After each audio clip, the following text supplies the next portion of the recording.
Hey guys, this is Jerry, welcome to the channel. Today we are looking at the all-new Kia EV9. This is the massive vehicle for big 7 seats. From the interior, looks very cool. Today we're going to do a quick walk around on this vehicle. We're going to do a point of view test drive to let you know my thoughts about the driving experience. First thing about the pricing, the base model starts over $100,000 in New Zealand. This particular one is the GT-Line. It will have a price tag just over $130,000 in New Zealand. So if you're looking to purchase this one, make sure you contact us at Ebbett Pukekohe. We are the authorized dealer for Kia, MG, Volkswagen and Nissan. Right from the front, looks very square-ish. Obviously no grille, being an EV. It's actually called an active shut intake, active grille, so that means that air intake can open and close while you're driving the vehicle. That's really cool. Look at how many bulbs we have for the LED, so that means it's going to be very bright during day and night. From the side on this vehicle we have 21-inch wheels plus Continental tires. They are aero covers for the wheel design. Looks chunky, black trim, black versus grey color. Looks really cool. I like all the black sort of contrast and panels going through. They're not actually plastic, they are solid material, so it looks premium. I love these door handles. That means when you close them, they're going to be flush onto the surface, just like that. And digital wind mirrors help with the aerodynamic. The co-efficiency on this vehicle is just over 0.28, I think. So being a massive car, that's really good numbers. On the side we have our charging port, so that's the AC and CCS DC charging. It supports up to 245 kilowatts on the fast charging. That means from 10 to 80%, it's only going to take about 24 minutes. That's massive. Press that, close. Love that small design. From the back, looks square-ish again. The whole vehicle is just under 2 meters wide, and overall the body length is over 5 meters long. So again, massive vehicle in terms of size. This is definitely a lot bigger than the Sorrento. You can definitely fit proper 5 people or 7 people to be fit inside. Opening the tailgate, we have power tailgate on this particular trim. Behind the seats, if you put the seats all the way up, that's about just over 300 liters, so not massive. Underneath we have some cargo covers, tow hook, and or your tire mobility kit if you need that. Charging cable comes with the standard, but this is very slow, so recommended to have a wall unit, things like that. If you drop the seats and drop the second row, it's going to give you a massive, more than 2,000 liters of space at behind. It's going to be really handy. Before we go into the seats, let's have a look at the front. There we go. That's about 52 liters of front space. Takes the weight at about 25 kilograms or 20 kilograms actually. So not massive, but it's useful for your cables, for your things like that. Also come with a nice vehicle to load cables to use. Funny thing, you actually have a release in case you get stuck inside. I don't know how, but it's possible. Anyway, all those covers are covered up for your windscreen wiper and things like that. So nice. Now let's have a look at the second row and third row. Let's do the second row first. Take a seat inside. I love how the door opens so wide. If I'm pushing the seats all the way back, these are my sitting position at the front. I've got tons of knee room, tons of leg room. I have no problem stretching everything I want. But what I sometimes want is to stretch myself a little bit forward so that it creates a boot space for the rear, which I will show you right now. To go to the back, pretty simple. You can touch this button or touch that button over here, or you can use the manual lever. Touch that, just like that. That slides back, and I'll sit at the back. I'm gonna push the seats back to where it was. Look at that. I've got knee room, I've got foot room, and I can sit very comfortably here. Cup holders, USB-C charging. It's gonna be really handy. Plus air vents. Look at that. Air vents are there. So yeah, I have no problem sitting in the back if I'm sitting very comfortably at the front. That means 7 people, 7 adults like me. I'm about 178 centimeters tall. No problem. So good. Press that button, single touch, slide in. And I like how this is easy to climb in and out. No stress. On the second row we also have manual blinds and heated and cooling seats for both sides of the seats. Again, just a premium feature overall compared to any other cars on the market. Let's slightly backwards. The seats itself, very premium. They are using obviously vegan leather, so everything you see on this vehicle interior, it's all sort of recycled plastic or recycled sort of man-made leather. That means everything's nice. On the top, when you touch it, I feel like Alcantara finish, but they're not. That's just recycled material. So that's a good thing about helping the environment, everything. All right, let's jump inside to see how it's like. For the front seats, there's a cool small detail. On this particular trim, you can actually push this button. That means the vehicle seats will go into a sort of nap mode, I call it. So that means you can actually have a small nap on the seats, just like this. Obviously, you can push it backwards if you want to have a little bit more leg room. Super cool, look at that. Again, if you want to go back, just push and hold. That's going to go back to the original position, so you can sit. Let's jump in. I'm going to set the seats. Push button start is actually located underneath. A stick over here. Car's now on. Very quiet, of course, being an EV. First thing you'll notice, there are two big screens, as we have digital cameras now. It takes some time to get used to it. I haven't got used to it, to be fair. Whether you want it or not, it's up to you. Push that button, it opens up. The animation is really cool, actually. At the front seat, we have all the electronic controls, and we have cooling and heated seats at the front. It's going to be really nice. Plus, we have massage seats. Press the massage, it's going to show either the bottom, or the lumbar, or the whole body. It's super cool. I would love it every single time I drive. Another cool thing, you get the fingerprint holder over here. So that means if you set all your friends or family, everything, for someone jumping, one of your fingers touch this, everything will change to your preferred settings about your music, about your maps, about your settings for specific features. And next, build quality around the doors. They are soft material, so a lot of soft sort of leather finish and soft plastic. I like how they use all the recycled material. Over here some design, and up here a very unique design as well. The steering feels large and feels solid. It's not totally sort of round shape. There's a little bit curve underneath, a flat, close to flat top on the top.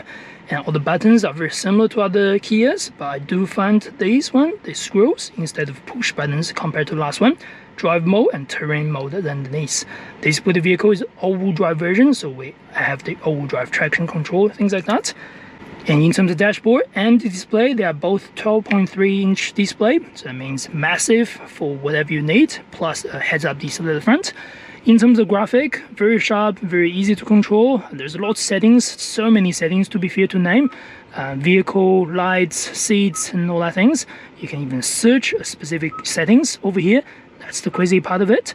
In terms of Android Auto and Apple CarPlay, they are all wired through the cable. A big storage console over here and some storage on top, which you can cover up, or you can use as a cup holder, just like that. There we go. Wireless phone charging pad over here, and a very small center console, not much space underneath, so you're going to utilize that a lot. Glove box, huge actually, huge. That's actually nearly 10 liters of space over there. Cup holders on the side, it's pretty easy. Alright, now we're good to go. Let's go for a test drive, see how it goes. First thing, the gear selector is underneath. And we have started. Ooh, very smooth. Alright, so first thing, the battery. So on this particular vehicle, the battery pack is 99.8 kilowatts, or easy way, 100 kilowatts hour battery pack.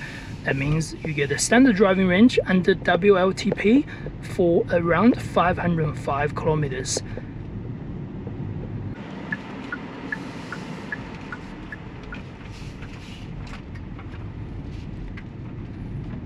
Right, in terms of driving motor, this vehicle has two motors, one in the front, one in the back.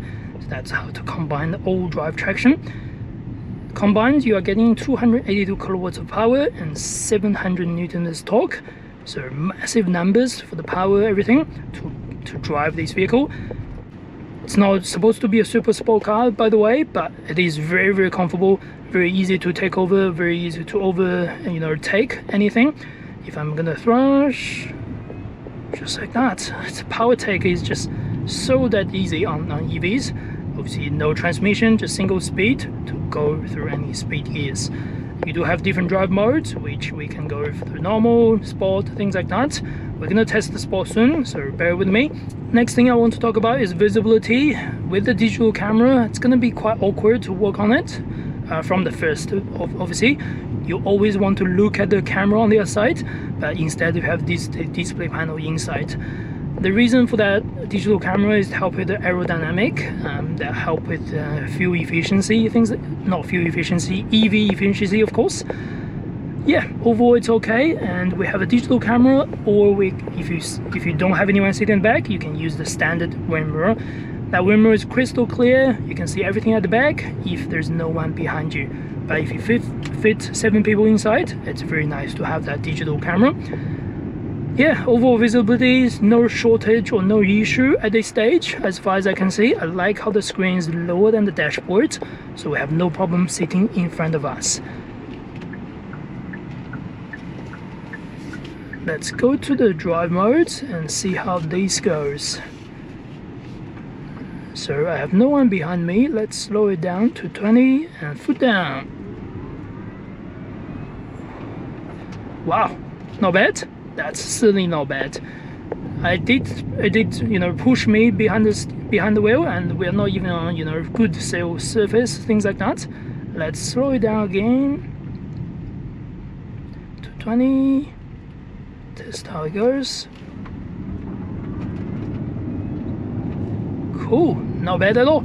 So from paper, 0 to 100 k's will be around 6 seconds. So that's blooming fast for any size of this vehicle. You don't need anything higher than that or faster than that, to be fair, for any daily drives. And this is definitely going to be more than enough for daily drives.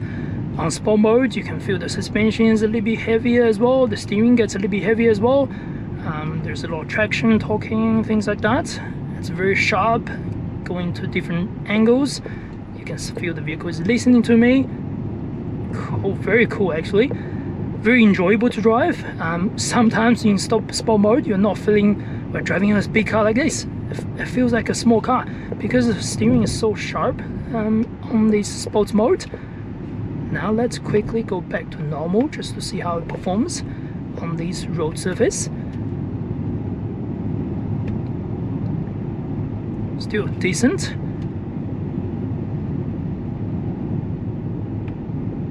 Let's quickly test the sport mode again. We are going a little bit downhill, so let's go over that downhill.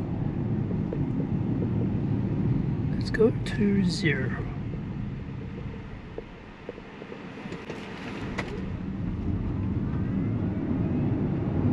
It's pretty fast. I have to stop after that. It's really fast. Anyway, let's push on this corner, see how the body roll is like. There's definitely a good amount of body roll on this vehicle, being such a big vehicle, heavy weight as well, with the 100 kWh battery pack. It's not bad. Yeah, so it's not sporty by any means, don't drive like this. But in another way, this still handles corner okay. It's quite direct, you don't get much of a delay on the steering turning. But being a big car like this, you want to be extremely careful when you drive on motorway, with its width and length. Anyway, let's go back to normal mode. Let's quickly talk about other things. Noise level, really low on this car. The only noise I hear right now is the fan speed and a little bit tire noise, since this road is really rough. Apart from that, I don't get much of a big noise. There's no much of wind noise, to be fair. You don't get anything wind noise on this car. And I love the digital dashboard plus the screen. They're integrated really well. It has a different color scheme compared to other Kia cars, and the heads up is very clear. You probably won't pick up from the camera, but I can see it very clear, even on a sunny day like this. And speaking of noise, suspension itself super soft. It's got a multi suspension link at the back. That means just help with the body roll a lot. I genuinely don't feel much of a body roll or anything like that when you drive on flat surface. It's very smooth. Again, Another thing is the regeneration. I always like what's Kia's approach with the regeneration. You are getting a pedal shifter behind, not going to change gears, but instead you are changing the regenerative braking. So that means you have level underneath. If the level is high, that's gonna go more regeneration. If the level is low, it's gonna be minimum regeneration. So that means right now I change it to 1 or 0, it's gonna cruise like a petrol car. But if you change this vehicle to you know, 4, that's gonna do 1 pedal driving, which we can try right now. If I lift the foot off the throttle, it's gonna be max I pedal, so it's gonna come to a complete stop, just like that. That easy, and it goes again. So it depends on your preference. I personally quite like the level 3 being a heavy regeneration. You are getting a good amount of consumption back to your battery. At the same time, you will still you know, have the brake assistance. School zone ahead. Forgot to mention, we also have a side view camera plus the 360 camera that's available. And I can quickly show you the 360 camera when you go around the corner from here. That view camera is so nice. You can see the right, you can see the left. That's very similar to your blind spot, and I like how the blind spot is actually showing you on the wind mirror. That means you can actually see how close you are to some other vehicles. Let's quickly stop here and quickly test the reverse camera. That's the reverse camera. Look at that, how clear that is. You can see everything around you. I can see the house on the other side of the street. So yeah, very cool, very premium of course. Next, let's quickly do a U-turn just to try how the vehicle's turning circle is. From here, let's do that. Turn. Clearly, it isn't the best, but being a very long wheelbase car, it's actually acceptable. The small thing I find it hard to get used to is actually this control lever for your gear selector. It's a little bit confusing, or at least it's a little bit hard to get used to from the get and go. I haven't driven anything like this before, or long-term ownership like this before. It takes some time. Going forward is drive, going back is reverse.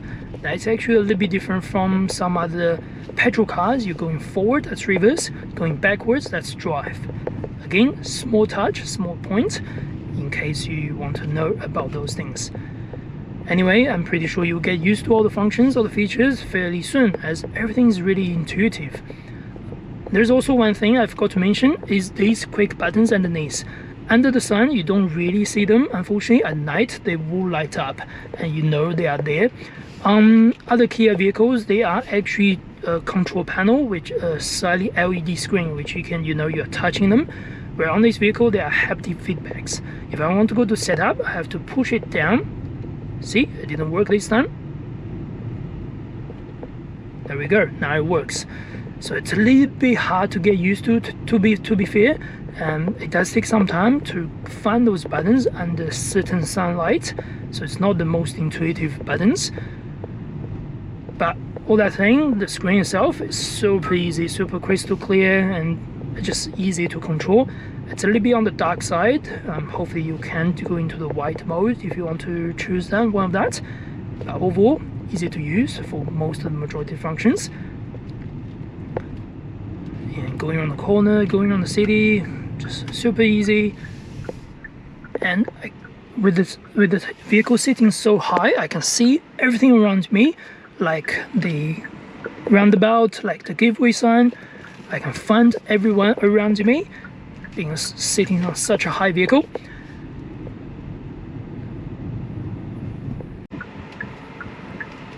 Now let's quickly do some pedal driving again around town. So basically you just need to use your driving pedal as the main pedal. Do not need to worry about the brakes. If you need to, you still can use it. Otherwise, release your driving pedal, car will come to a complete stop. Like this, I'm releasing it, you can see it breaks down. For passengers, they get a little bit shakes and all that things, but for drivers, it's very nice to have it. You know you are releasing that, your body motion will be prepared for that motion as well. Going around town, this is fine. A little bit body roll, a little bit sort of understeer on around the corner, but yeah, it's acceptable for the size of the vehicle. Alright, that's the end of this video. That's everything I wish to talk about the Kia EV9. If you're interested in any other videos like this, do not forget to subscribe and like. That would be really helpful to the channel. Thanks for your support in advance. If you're looking to purchase one of these, do not forget to contact us at Ebbett Pukekohe. We are the authorized dealer for Kia, MG, Nissan, Volkswagen, plus GWM Haval. As always, I'll see you next video. Thank you very much.